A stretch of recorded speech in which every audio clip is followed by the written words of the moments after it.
இப்போது நம்மிடம் உள்ள குரானில் முதல் சூறாவாக பாத்திஹாவும் இறுதி சூறாவாக சூரா நாசும் இடம்பெற்றுள்ளன. ஆனால் சூறாக்கள் அந்த வரிசைப்படி இறங்கவில்லை. இந்த சூறாவை முதலில் வைத்து இதை அதன் பிறகு வைத்து நீங்கள் தொகுக்க வேண்டும் என்று நபி ஸல்லல்லாஹு அலைஹி வஸல்லம் கூறவில்லை. சூறாக்களின் வசனங்களின் அளவை அடிப்படையாகக் கொண்டு பெரிய சூறாவை முதலாவதாகவும் அதற்கு அடுத்த அளவிலான சூறாவை அதற்கு அடுத்ததாக அமைத்து திருக்குரானுடைய சூறாக்களை உஸ்மான் ரலி அவர்களே வரிசைப்படுத்தினார்கள். சூறாக்களின் வரிசைகளை உஸ்மான் அலி அவர்கள்தான் நிர்ணயித்தார்கள் என்பதால் அது முரண் என்று நாம் கருதக்கூடாது. ஆயிஷா ரலி அவர்களிடம் ஈராக் நாட்டைச் சேர்ந்த ஒருவர் வந்து, உங்கள் குரான் பிரதியை எனக்கு காட்டுங்கள் என்றார். ஏன் என்று ஆயிஷா ரலி கேட்டார்கள். குரான் சூறாக்களை சரியான வரிசைப்படி அமைத்துக் கொள்வதற்காக என்று அவர் கூறினார். அதற்கு ஆயிஷா ரலி, எதை முன்னால் ஓதினாலும் அதனால் உனக்கு எந்த கேடும் இல்லை என்று குறிப்பிட்டார்கள்.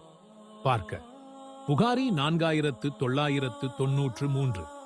இந்த ஹதீஸின் மூலம் சூறாக்களின் வரிசை எந்த மாற்றத்தையும் ஏற்படுத்தாது என்பதை புரிந்து கொள்ளலாம். அதேபோல் ஒரு சூறா முழுவதுமாக இறங்கி முடிந்த பிறகு தான் அடுத்த சூறா ஆரம்பித்தது என்றும் சிலர் நினைப்பதுண்டு. ஆனால் உண்மையில் பல சூறாக்கள் ஒரே நேரத்தில் இறங்கின. ஜிப்ரீல் அலைஹிஸ்ஸலாம் நபி ஸல்லல்லாஹு அலைஹி வஸல்லம் அவர்களுக்கு எந்த வசனம் எந்த அத்தியாயத்தில் சேர்ந்தது என்பதையும் விளக்கிவிடுவார்கள். அதை எழுதும் சஹாபாக்கள் அந்தந்த சூறாக்களுக்கு கீழ் அந்த வசனங்களை எழுதிக் கொள்வார்கள். சுபஹானல்லாஹ், இவ்வாறாக பேச்சு வடிவில் அருளப்பட்டிருந்தாலும் இன்றளவும் குரானில் எந்த ஒரு வசனத்திலும் முரண்பாடுகள் இல்லாமல் அல்லாஹ் குர்ஆனை பாதுகாத்து வைத்திருக்கிறான்.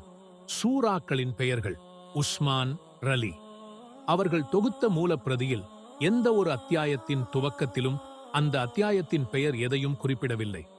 ஒவ்வொரு அத்தியாயத்தின் துவக்கத்திலும் பிஸ்மில்லாஹிர் ரஹ்மானிர் ரஹீம் என்று மட்டுமே குறிப்பிட்டார்கள்.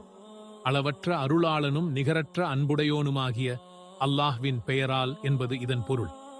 அதன் மூலம் ஒரு அத்தியாயம் முடிந்து மறு அத்தியாயம் துவங்குகிறது என்பதை அறிந்து கொள்ள முடியும். ஆயினும் சில அத்தியாயங்களுக்கு மட்டும் நபிகள் நாயகம் அவர்கள் பெயர்களை குறிப்பிட்டுள்ளனர். வேறு சில அத்தியாயங்களுக்கு நபித்தோழர்கள் பெயரிட்டனர். சில அத்தியாயங்களுக்கு பிற்காலத்தில் வந்தவர்கள் பெயர் சூட்டினார்கள். அதேபோல் பிற்காலத்தில்தான் மனனம் செய்பவர்களுக்கும் குரானை ஓதுபவர்களுக்கும் இலகுவாக்கும் வசதிக்காக சம அளவில் 30 பாகங்களாகவும் அமைக்கப்பட்டது.